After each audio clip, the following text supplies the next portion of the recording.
The stars had always been quiet. For thousands of years, humans looked up at the night sky and wondered if they were alone. On that cold morning in December, they got their answer. Park was drinking his third cup of coffee when the alarm started screaming. He worked at the Korean Space Defense Center, a place where nothing exciting ever happened. His job was simple: watch the screens, report anything strange. In 5 years, he had never reported anything. But today was different. "What is that?" he whispered, staring at his monitor. Something massive was moving past Mars, then another, then 10 more, then hundreds. His hands were shaking as he picked up the phone. "Sir, we have contact multiple objects. They are not asteroids, they are ships." Within hours, the whole world knew. Massive alien vessels, each one bigger than a city, were heading toward Earth. They moved slowly, almost lazily, like predators who knew their prey could not escape. The United Nations called an emergency meeting. World leaders argued and shouted. Some wanted to send messages of peace. Others wanted to prepare for war. Nobody knew what to do because nobody had ever prepared for this. Then the aliens spoke. Every screen on Earth went dark.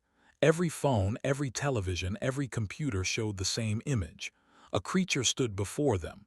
It was tall and covered in gray scales. Its eyes were black and cold like deep space itself. When it spoke, the words came in every language at once. "I am Admiral of the Empire. We have conquered 17 star systems. We have crushed 400 species under our feet. Your planet has been chosen for harvest. You have 72 hours to surrender all resources and accept your place as servants of the Empire. Resist, and you will be erased from existence." The transmission ended. Silence fell across the world. General stood in the war room beneath Seoul. She was 63 years old. She had fought in 3 wars. She had buried friends and enemies alike, but she had never felt fear like this.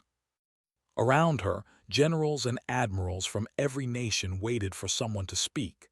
The Americans wanted to negotiate. The Russians wanted to hide their nuclear weapons. The Chinese wanted more time to think. Looked at the satellite images of the alien fleet. 247 ships, each one carrying enough firepower to destroy a continent. Their own weapons were like toys compared to this. "General," the American commander said, "what do you suggest?" She was quiet for a long moment. She thought about her daughter, who was pregnant with her first grandchild. She thought about the children who would grow up as slaves. She thought about every human who had ever lived and died on this small blue planet. "We fight," she said. "That is suicide," someone replied. "Maybe, but I would rather die standing than live on my knees. Send our answer." The message was broadcast to the alien fleet. It was simple, 2 words. "We refuse." Admiral received the message on his command ship. For a moment he felt something he had not felt in centuries: surprise. These creatures had no fleet, no shields, no weapons that could scratch his ships, yet they chose to fight. He almost admired them. Almost. "Begin the cleansing," he ordered. The first beams of light came from the sky like the fingers of an angry god. Seoul was hit first. A beam of purple energy struck the heart of the city, and everything within 10 kilometers simply vanished. Buildings, cars, people, all turned to ash in a single heartbeat. Mumbai was next, then Cairo. In 30 minutes, 40 million people were dead. The world watched in horror. People screamed and cried and held their loved ones. Some prayed to gods who did not answer. Some ran, even though there was nowhere to run. In a bunker deep beneath, Dr. Lee was watching blood samples under a microscope. He was a geneticist, a man who had spent his whole life studying the secrets hidden in human DNA. The bunker shook with each distant explosion, but he did not look up. Something was wrong with the samples, or maybe something was right. The blood had come from survivors pulled out of the rubble near Seoul, people who should have been dead, People who had been at the edge of the blast zone, touched by the alien radiation but not killed by it. Their DNA was changing. Watched as the double helix on his screen twisted and reformed.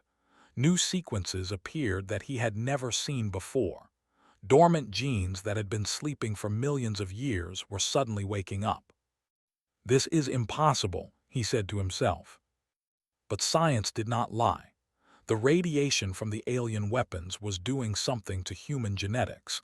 It was like a key turning in a lock that nobody knew existed. Above ground, the survivors were waking up. A woman named opened her eyes in the ruins of a hospital.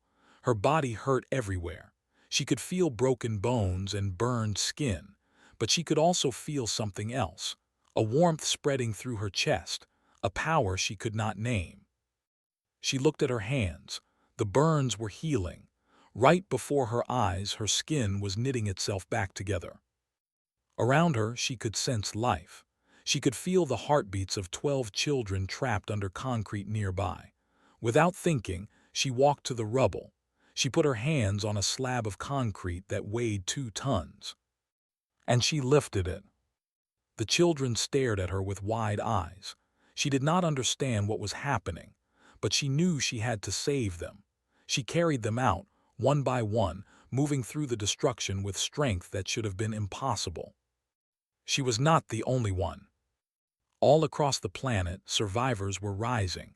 Some could move faster than the eye could follow. Some could heal from any wound. Some could hear thoughts or see through walls. The alien weapons had meant to destroy humanity. Instead, they had awakened something ancient. Admiral received reports from his landing parties. They had expected to find terrified survivors ready to surrender. Instead, they found something else. Humans who could not be killed. Humans who fought back with powers that should not exist. Humans who tore through soldiers like they were made of paper. For the first time in his long life, Admiral felt fear. He looked down at Earth, this small blue planet that was supposed to be an easy conquest. Something was happening down there. Something that had never happened anywhere else in the galaxy. Sat in the darkness of an underground shelter, surrounded by the children she had saved. They were sleeping now, their small bodies exhausted from fear and pain. She looked at her hands again. They still looked the same, but they were not the same. She could feel everything. Every heartbeat in the room pulsed through her like a second rhythm. She could sense the life flowing through veins and arteries. When one of the children whimpered from a nightmare, she reached out without touching him. Something warm left her body and entered his. The nightmare stopped. He smiled in his sleep. She did not know how she did it. She only knew that she could. Above ground, the world was falling apart. The alien landing ships were touching down in every major city. Soldiers marched through the streets, expecting broken survivors begging for mercy. What they found was very different. In the mountains of Province, Lieutenant Shin Minyu crouched behind a rock with what remained of his squad. They were 7 soldiers. The alien patrol hunting them was 50. "Sir," one of his men whispered, "we should retreat. We cannot fight them." Minyu shook his head. Something had happened to him during the bombing. A piece of metal had gone through his chest. He should have died. Instead, he woke up 3 hours later without a scratch, and now he could feel something else. He could feel what was going to happen. Not the future exactly, but the next few seconds, like watching a movie slightly ahead of everyone else. "Stay here," he said. "I will handle this." Before anyone could stop him, he was moving. He ran toward the alien patrol and everything slowed down. He saw a soldier raise his weapon. He saw the energy beam leave the barrel. He saw where it would go. He was already somewhere else. Minyu moved through the patrol like a ghost. His knife found gaps in alien armor that should have been impossible to see. He struck and moved, struck and moved. Wounds that should have killed him healed in seconds. By the time his squad reached him, all 50 soldiers were dead. His men stared at him with fear and wonder. "What happened to you?" one asked. Minyu looked at his bloody hands. I do not know, but I think it happened to others too. He was right. All across the planet, humans were changing. About 12% of survivors exposed to the alien radiation developed abilities. Some could manipulate energy. Some could read minds.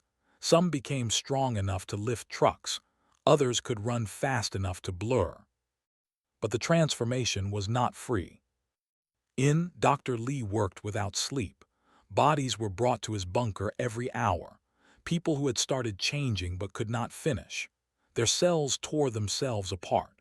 Their brains burned from the inside. Nearly 30% of those who began the transformation did not survive it. A young scientist named worked beside him. She was brilliant, maybe more brilliant than him. While he studied the failures, she studied the successes. There is a pattern, she said one night, her eyes red from exhaustion. The transformation is not random. It is controlled, like a program running inside our DNA. A program asked, put there by whom? Pulled up her data on a cracked screen. That is the question. This genetic code is old, very old, millions of years old. It was always there, sleeping inside us. The alien radiation just woke it up. Stared at the data. You are saying someone designed us, someone planned for this. I am saying that someone prepared us. For what, I do not know yet. They were asking the same questions. Admiral stood in his command center, reading report after report of failed operations. His soldiers were dying, not by dozens, by hundreds. These primitive humans were killing his elite warriors with their bare hands. Admiral, his science officer said, we have finished our analysis. Tell me. The officer looked nervous. The humans are transforming into something. Their cellular structure is rewriting itself. Their neural pathways are expanding. They are becoming more. More what? We searched our ancient records. There are legends, stories from the early days of the Empire. Stories about a species created by the old ones as weapons against conquest. They were called the Unbroken. Felt cold. Every child in the Empire knew the stories of the old ones. An ancient civilization that had ruled the galaxy before burning itself out in a great war. And the Unbroken were their greatest creation. Warriors who could not be defeated. Defenders who grew stronger with every attack. You are saying the humans are becoming the Unbroken. The genetic markers match, Admiral. It appears the old ones seeded this planet millions of years ago. The humans are their descendants, and our weapons have triggered their awakening. Closed his eyes. He had wanted an easy conquest. Instead, he had awakened a nightmare. On Earth, the survivors were beginning to organize. General called a meeting in a bunker beneath. Around her sat the most powerful humans on the planet, military leaders, scientists, and the changed as people were starting to call them. Was there, so was Shin Minyu. There were others too, a woman who could create fire from nothing, a man who could see through walls, a teenager who could move objects with her mind. We cannot keep defending, said. They have more ships coming.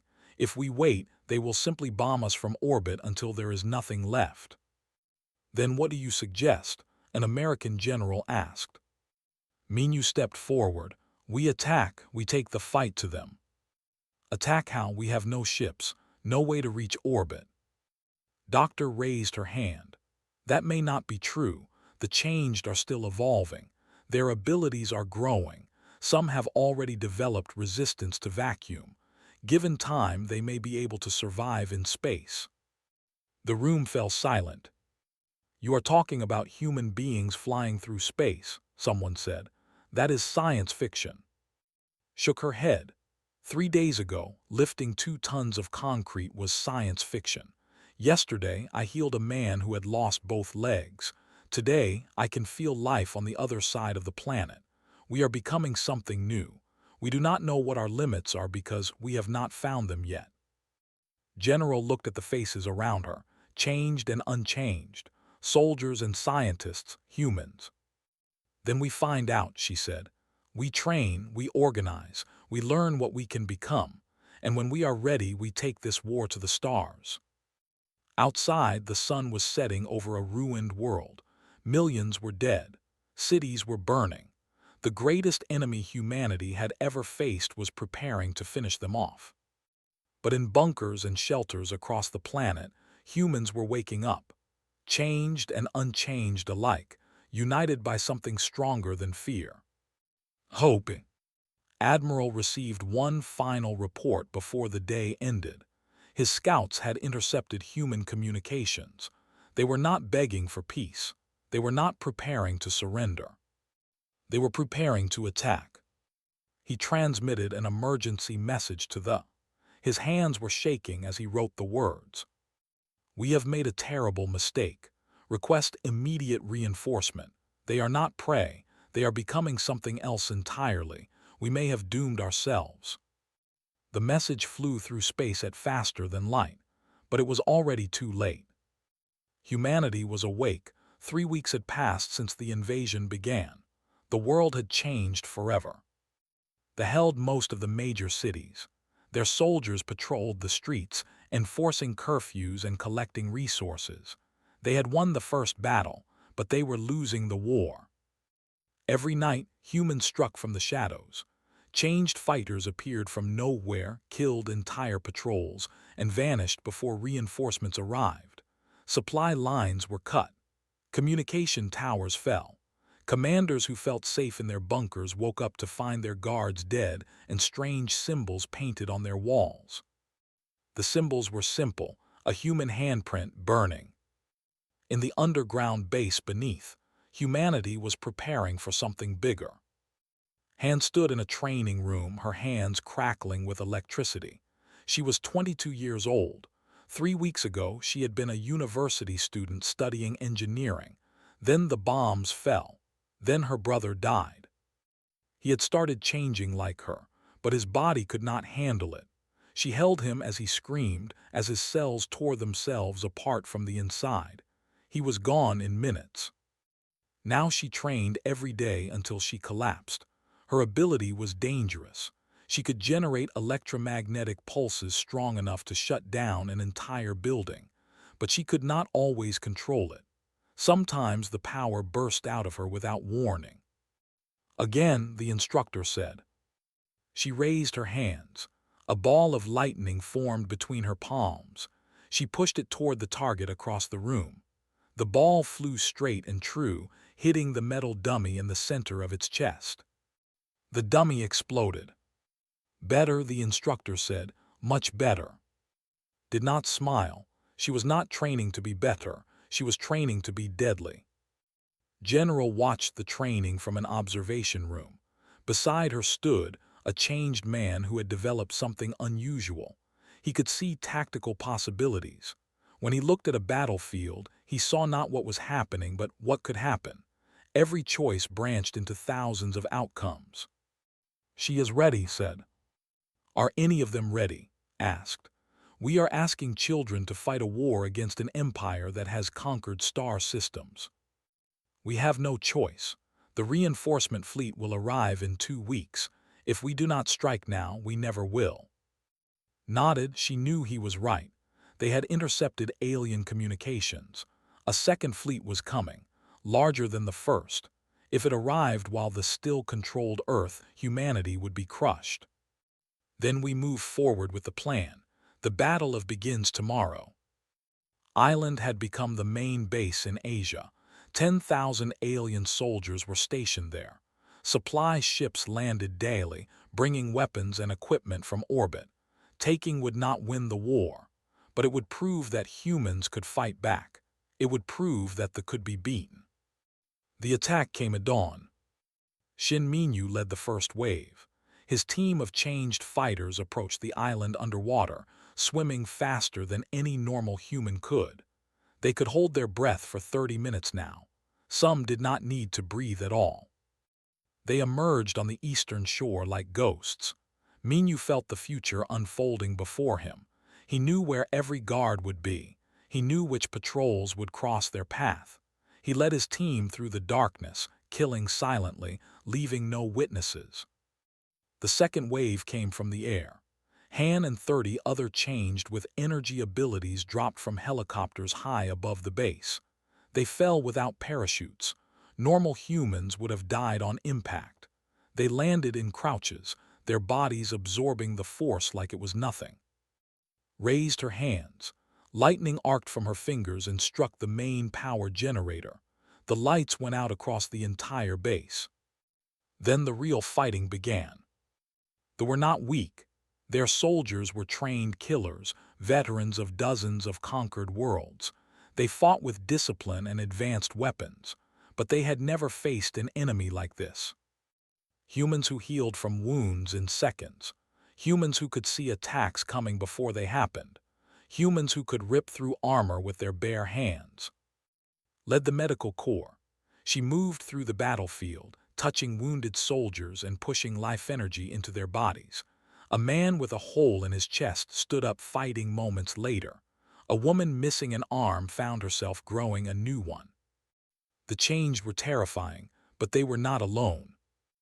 Regular human soldiers fought beside them. Men and women with no special powers, armed only with guns and courage. They held defensive positions while the changed struck at the heart of the enemy. They covered retreats and rescued the fallen. Changed and unchanged, fighting as one. By noon it was over, the base had fallen. 6,000 alien soldiers were dead. The rest had surrendered or fled. Human losses were heavy too. Nearly 300 dead, another 500 wounded, but they had won. General walked through the captured base, stepping over alien bodies. She had seen many battlefields in her life, but nothing like this. A young soldier ran up to her. "General, we found something in their command center. You need to see this." She followed him inside. Doctor was already there, staring at an alien computer screen. Her face was pale. "What is it?" asked.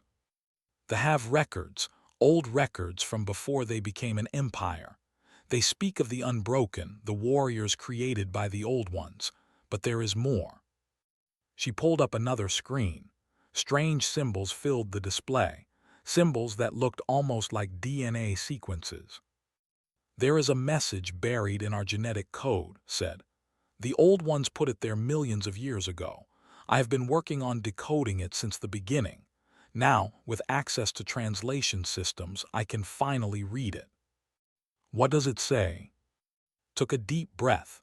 "It says we were never meant to be prey. We were meant to be guardians. The old ones created us to defend against those who would conquer and destroy. The transformation was always inside us, waiting to be triggered. We were designed to become exactly what we are becoming." Stared at the screen. All her life she had wondered why humans were so different from other creatures on Earth, why they fought so hard, why they never gave up, even when defeat was certain. Now she knew. They were created this way, built to be defenders, engineered to be unbreakable. "There is more," said quietly. "The message speaks of a great enemy, something that even the old ones feared.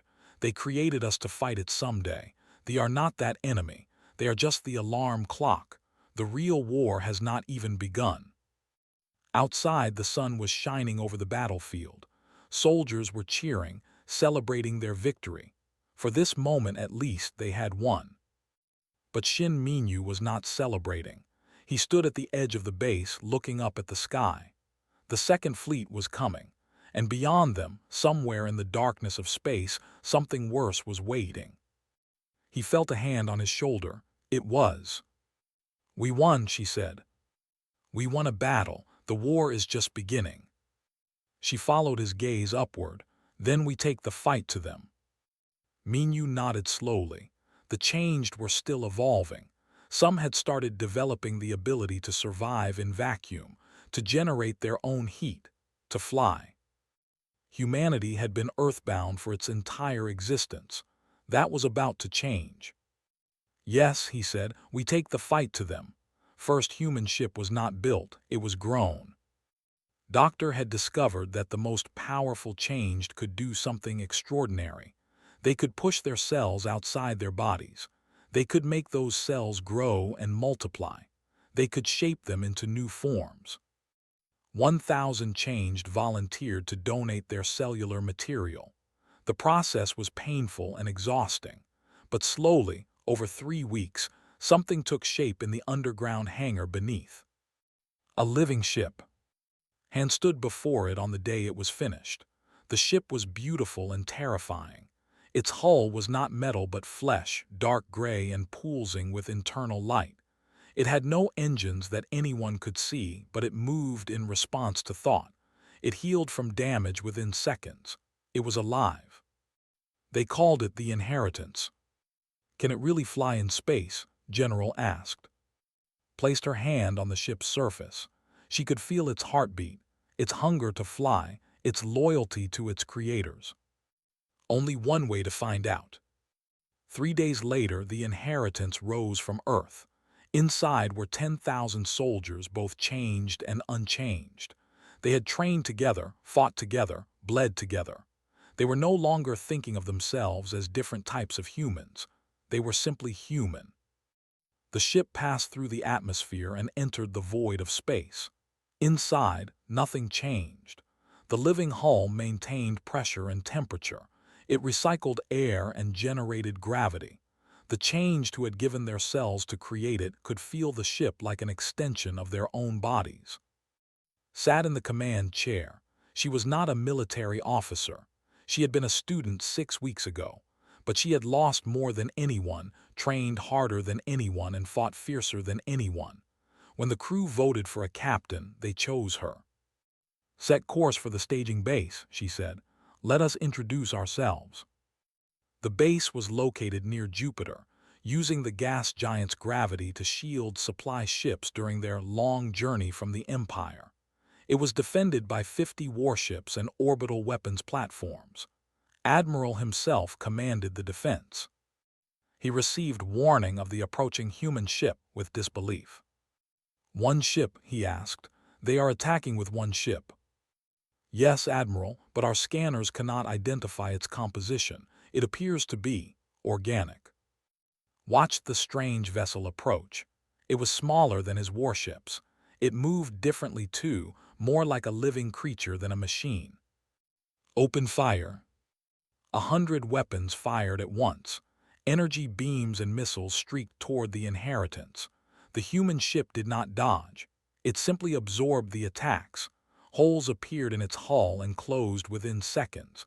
Missiles exploded against its surface and did nothing. Then the ship fired back. Living weapons launched from its body. Pods of concentrated cellular material that burned through shields like they were paper. One pod struck a cruiser amidships and burrowed inside. Moments later, the cruiser exploded from within. The Inheritance moved through the fleet like a predator among prey. It could not be stopped. It could not be hurt. Every wound healed.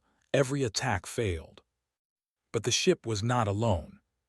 Changed warriors launched from its body, flying through space without suits or ships. They could survive in vacuum now. They could generate their own heat and oxygen. They landed on vessels and tore them apart from the inside. Shin Minyu led the boarding parties. He felt every enemy before they saw him. He knew where every shot would land before it was fired. He moved through the alien ships, leaving nothing but death behind. In 2 hours, the battle was over. 30 ships were destroyed. 20 more surrendered. The staging base fell. Admiral escaped in a shuttle, fleeing toward the reinforcement fleet that was still days away. As he flew, he composed a message to the Emperor. "We cannot win this war. The humans are no longer what they were. They have become something new, something we cannot defeat. I recommend immediate negotiation for surrender terms." But the Emperor was proud. He did not believe the reports. He sent the reinforcement fleet anyway, 300 ships commanded by his best admirals. It did not matter. In the following weeks, humanity built more ships. 10, then 50, then 100. They spread across the solar system, hunting forces wherever they hid.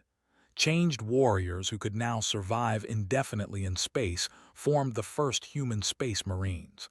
They did not need ships to board enemy vessels. They simply flew across the void and broke through the hulls. Back on Earth, the war changed everything. Not everyone was happy with how things were going.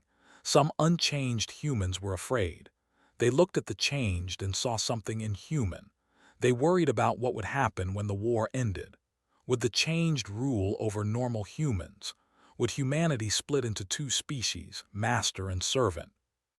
A politician named Bang gave speeches about the danger. He called for the change to be controlled, monitored, perhaps even eliminated.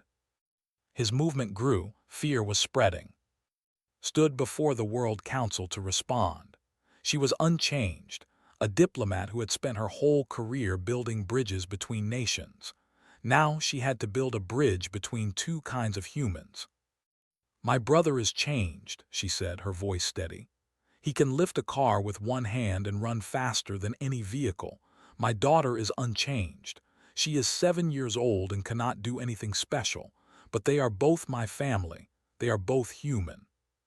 She looked around the room, meeting every eye. The change did not ask for their abilities. They were given them by an enemy who wanted to destroy us. And what did they do with that power? They fought for us. They bled for us. They died for us.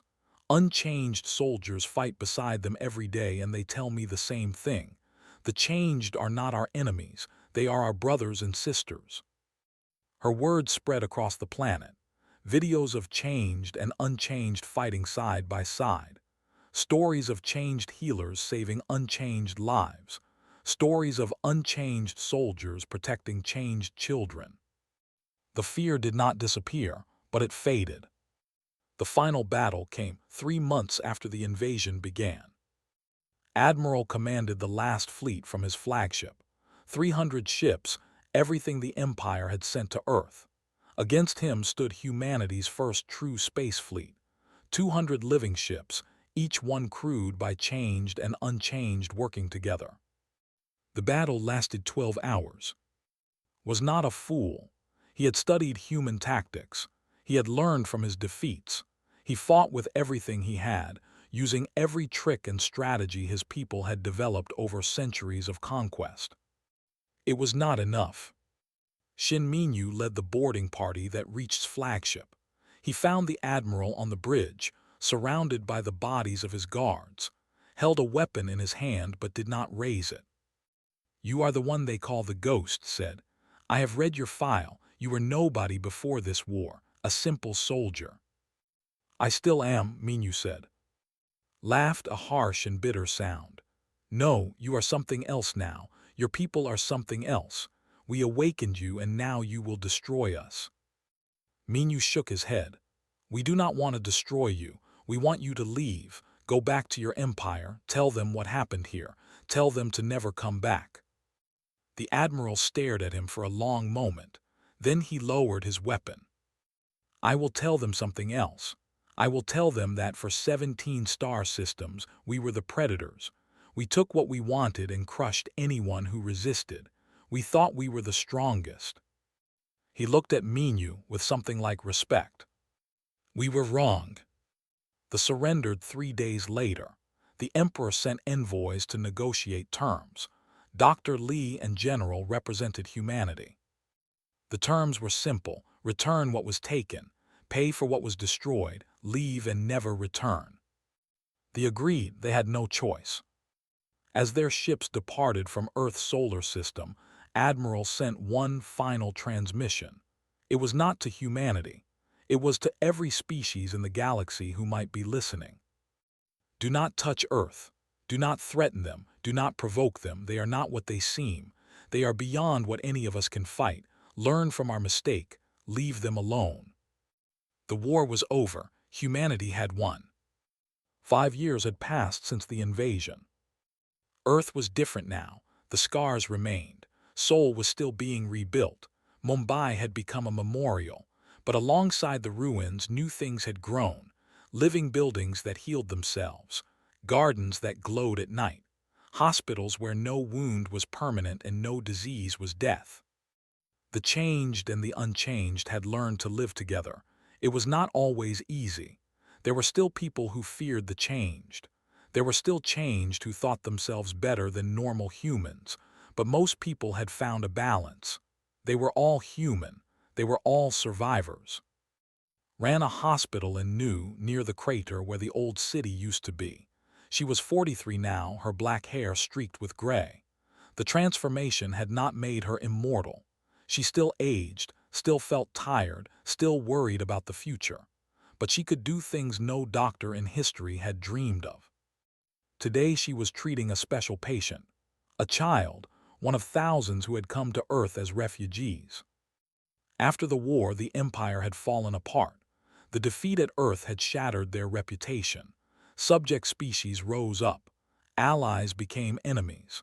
Within 2 years, the Empire that had conquered 17 star systems controlled only 3. Many fled the chaos. Some came to Earth. They had been enemies, invaders, killers, but they were also desperate and afraid. And humanity, to the surprise of many, welcomed them. "Will it hurt?" the child asked. Her scales were patchy and discolored from malnutrition. "A little," said gently, "but then you will feel better, I promise." She placed her hands on the child's chest. She could feel the sickness inside, cells that were dying and organs that were failing. She pushed her power out, giving the child some of her own life force. It was the strangest thing about her ability. She could not heal without giving something of herself away. The child's scales began to shine. Her eyes brightened. She looked up with wonder. "Thank you," she whispered. Smiled. "You are welcome. Now go find your mother. She is worried." She watched the child run off. Outside her window, she could see the new skyline. Human buildings and shelters side by side. Children of both species playing together in the streets. This was what they had fought for. Across the planet, in the mountains of Province, another kind of school was in session. Commander Shin Minyu stood before a class of 30 children, all between the ages of 8 and 14. They were the second generation of changed, kids who had been born with abilities instead of developing them later. Their powers came naturally, but control did not. "Focus," he said. "Feel the energy in your body. Do not try to push it out. Let it flow." A young boy named No closed his eyes. He was 12 years old with messy hair and a serious face. His ability was strange and powerful. He could see possible futures, branching paths that showed him what might happen next. "Teacher," he said quietly, "I see something." "What do you see?" "Ships, many ships coming from far away." He opened his eyes. They were glowing faintly. Not something else, something older. Minyu felt a chill run down his spine. He had felt it too lately. A sense of something approaching, something vast and ancient. "When?" he asked. "I do not know, but they are coming." Minyu nodded slowly. "Then we will be ready." Far above Earth, in orbit around the moon, the first interstellar council was meeting. Representatives from 30 species had come. Some were former subjects, freed by the Empire's collapse. Others were independent civilizations who had watched humanity's transformation with fear and fascination. They had all come to see these humans for themselves, to understand what they had become. Doctor represented Earth. She was older now, her hair completely white, but her mind was sharper than ever. She had spent 5 years studying the ancient message in human DNA. She understood it now, as much as anyone could. "Thank you for coming," she said to the assembled delegates. "I know many of you are afraid of us. I know the stories you have heard. They came to conquer us and we destroyed their empire. You wonder if we will do the same to you." She looked around the chamber, meeting the eyes of every species present. "We will not. We did not choose to become what we are. We did not ask for this power, but we choose what we do with it." She raised her hand. A hologram appeared, showing Earth and its solar system. "We offer friendship to those who seek peace. We offer trade to those who want prosperity. And we offer protection to those who cannot protect themselves. The weak, the oppressed, the refugees, they will find shelter here." A delegate from a small species called the Torn spoke up. "And what of those who threaten you?" Smiled, but her eyes were hard. "We have a long memory for those who threaten the innocent, the learned that lesson. Anyone else is welcome to learn it too." The council voted that day to accept humanity as a full member, not out of friendship, though some friendships would eventually form, out of respect, and perhaps a little fear. That night stood on the observation deck of the station, looking out at the stars. Han joined her. The young captain had become an admiral now, commander of humanity's entire space fleet. "You spoke well today," said. "I spoke the truth, that is all." "Is it? We talk about peace and protection, but we are building more ships, training more soldiers, preparing for something." Was quiet for a long moment. The message in our DNA speaks of a great enemy, something that even our creators feared. They were never that enemy. They were just the trigger, the alarm that woke us up. The real threat is still out there. "Do you know what it is?" "No, but I know it is coming. Someday, perhaps soon, we will face something far worse than and when that day comes, we must be ready." Nodded. She had felt it too in her dreams. A darkness between the stars, vast and hungry and patient. "We will be ready," she said. 3 months later, the sensors detected something. It was far away, beyond the edge of the solar system, something massive, moving slowly but steadily toward Earth. The readings made no sense. The object was larger than any ship ever recorded, larger than moons, larger than some planets. Admiral received the report on the bridge of her flagship, a living ship called the Promise. She read the data twice, then 3 times. "Signal all ships," she said. "Defensive positions around Earth. Wake up the reserves. Contact the Council and let them know what we have found." Her first officer, a young changed woman named O, looked at her with worried eyes. "Admiral, what is it?" Stared at the screen, at the impossible shape moving toward them across the void. "I do not know, but I think we are about to find out why we were created." On Earth, in a small house in the mountains, a child was being born. Her mother was unchanged. Her father was changed. They had met during the war, fallen in love while the world burned, married in the ruins of Seoul. The child came into the world screaming, as all children do. But when she opened her eyes, the doctors stepped back in shock. Her eyes were filled with starlight. Literally, tiny points of light swirled in her irises like galaxies. She was not transformed by crisis, like the first generation. She was not born with dormant abilities like the second generation. She was something new, something that had never existed before. Her parents named her. Was called to examine her. She touched the baby gently, reaching out with her senses to feel the child's life force. What she found made her gasp. "She is complete," whispered. "The transformation that started with us, that continued with our children, it is finished in her. She is what we were always meant to become." The parents looked at her with fear and hope.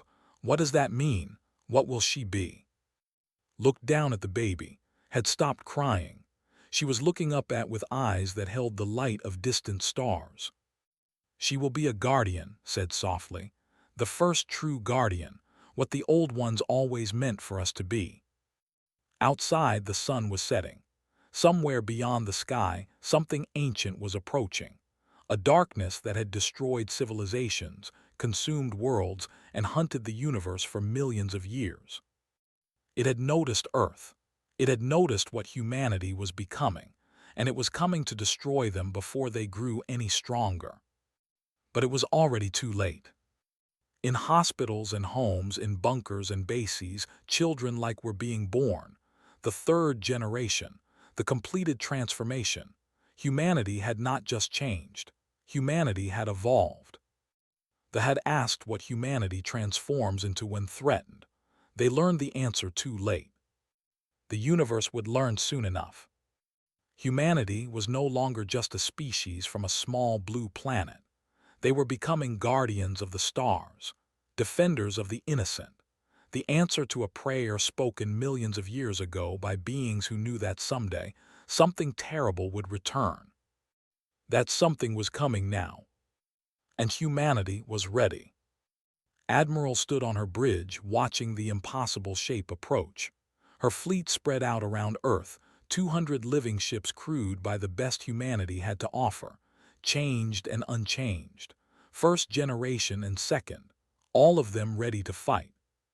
She thought of the children being born below, the third generation with starlight in their eyes.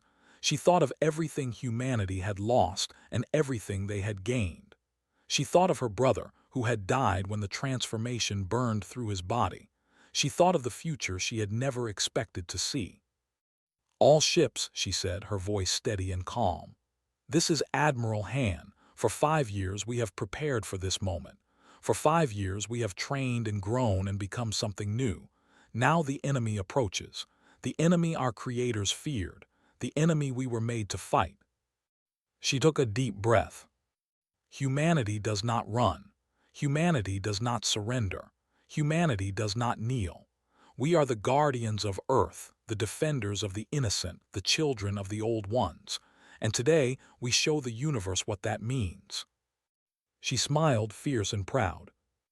"All ships advance. Let us introduce ourselves." The fleet moved forward, 200 living ships against an ancient darkness. Behind them, Earth glowed blue and beautiful, and on that small planet, a baby girl with starlight in her eyes opened her mouth and laughed. The war for the galaxy had begun, and humanity was just getting started.